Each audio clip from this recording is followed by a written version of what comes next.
جیسے ہی مہرو بیڈ پر لیٹی اس کی سانسیں تیز ہو گئی تھی، اس کی آنکھوں میں مدہوشی چھا گئی۔ کمرے میں صرف ٹک ٹک کی آواز اور مہرو کے دل کی دھڑکن کی آواز سنائی دے رہی تھی، جسے سن کر فائقہ اپنے حواس کھو رہا تھا۔ یہ رات مہرو اور فائقے کے لیے شب عروسی سے کم نہ تھی۔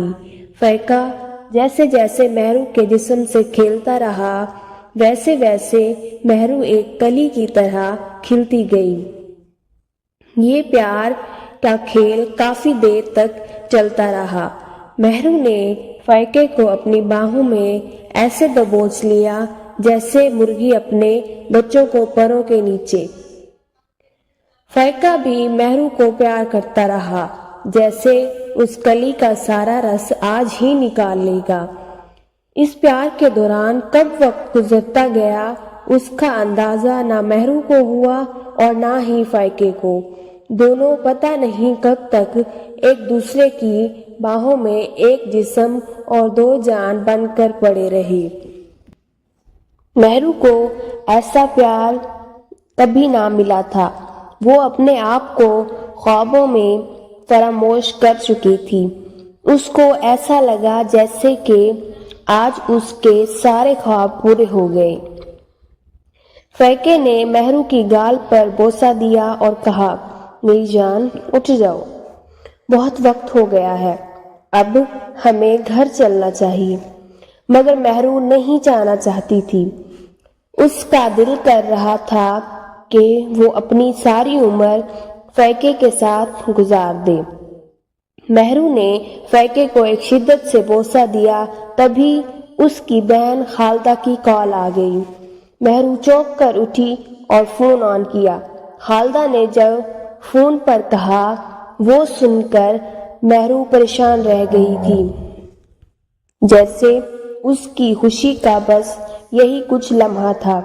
فائقہ مہرو کی پریشانی کا اندازہ لگا چکا تھا۔ دراصل مہرو کی بہن حاملہ تھی اور اس کا تیسرا بچہ آنے والا تھا۔ گھر میں خالدہ کا پاؤں پھسلا اور وہ گر گئی۔ خالدہ بے حد تکلیف میں تھی اور گھر میں کوئی ایسا نہیں تھا جو اس کو ہاسپٹل لے کے جاتا۔ فائقے نے جیسے ہی مہرو کو اتارا تو اس کے ہاتھ میں 10,000 بھی دیے۔ مہرو نے جیسے دروازہ کھولا تو اس کی بہن زمین پر پڑی تھی۔ مہرو نے جلدی سے رکشہ بلایا اور مہرو اس کو ہسپتال لے گئی۔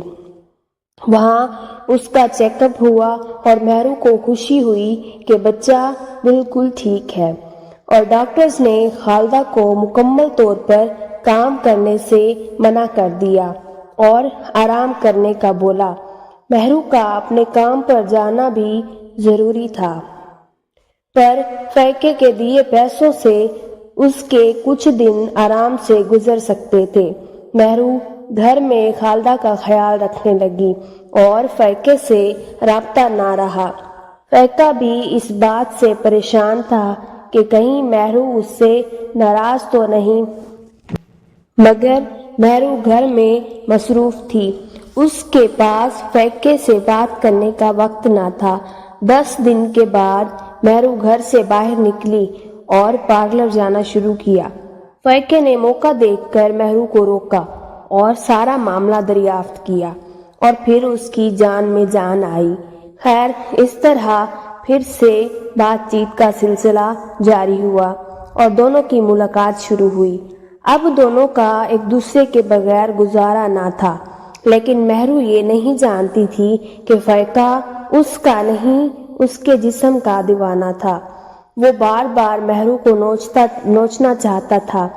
وہ جب بھی مہرو کو ملتا درندوں کی طرح اس کو نوچ کھاتا، لیکن مہرو کو فائقے کا اتنے سخت پیار پسند تھا۔ مہرو کی سالگرہ پر فائقے نے مہرو کو ایک فون گفٹ کیا اور اس میں اپنے نام کی سم بھی ڈال دی۔ مہرو خوش تھی کہ فائقہ اس کا بہت خیال رکھتا ہے اور بولنے سے پہلے اس کی ہر ضرورت پوری ہو جاتی ہے۔ پر مہرو اس طرح کے بے نام رشتے میں زندگی نہیں گزار سکتی تھی۔ وہ چاہتی تھی کہ فیقہ اس سے نکاح کر لے اور پوری آزادی سے پیار کر سکے۔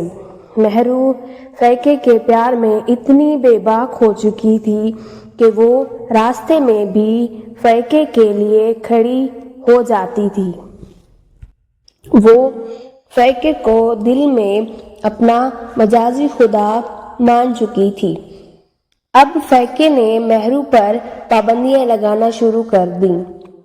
مہرو کو تنگ لباس پہنتی تھی، اب اسے برقع پہن کر گھر سے باہر نکلنا پڑتا تھا، اور جہاں تک مہرو جاتی فیقہ اس کے ساتھ رابطے میں رہتا۔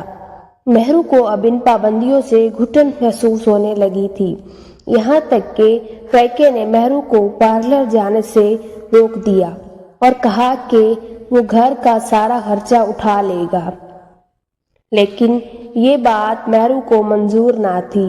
اس کی وجہ سے یہ بھی تھی کہ وہ اپنی بہن کو اپنی زندگی کے بارے میں ابھی نہیں بتانا چاہتی تھی۔ وہ چاہتی تھی کہ فیقہ اس کے گھر رشتہ بھیجے۔ مہرو نے فیقے کو اس بات پر راضی کیا کہ وہ اس وقت تک پارلر نہیں چھوڑے گی جب تک ان کا نکاح نہیں ہو جاتا، تاکہ مہرو کی بہن کو شک نہ ہو۔ وہ وقت گزرتا گیا اور مہرو اب ساری پابندیوں کو خوشی سے قبول کر رہی تھی، اور کرتی بھی کیوں نہ۔ آخر فیقہ بھی اس کی ساری جائز ناجائز بات پوری کرتا تھا۔ اب فیقہ مہرو کو اپنی جاگیر سمجھنے لگا تھا۔ مہرو کو دھچکا تب لگا جب مہرو نے اپنے والدین کو گاؤں میں بات کی اور فیقے کو ساری بات پتہ چل گئی، تو فیقے نے مہرو کو رات کال پر ساری بات بتا دی۔